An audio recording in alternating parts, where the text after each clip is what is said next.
Kuopion ratsastajat. Ja tulos Jengi-lepistö Piri Toppa toisesta vaiheesta 0,5 pistettä, aika 28.10 tällä hetkellä kolmannelle sijalle.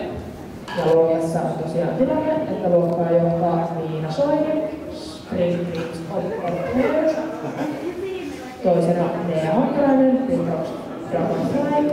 Kolmas Jengi-lepistö Piri Toppa. Neljäntenä Emma Kokonen, Kamea Toinen. Viides Satu Nukkanen, Jyrkinen Tiero. Kuudes Hanna Havernen, Platins.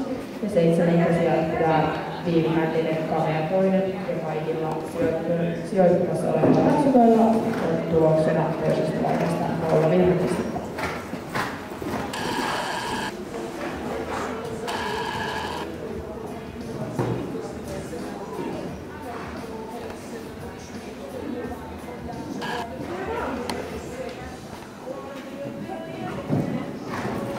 Ratsut jatkaa toiseen vaiheeseen.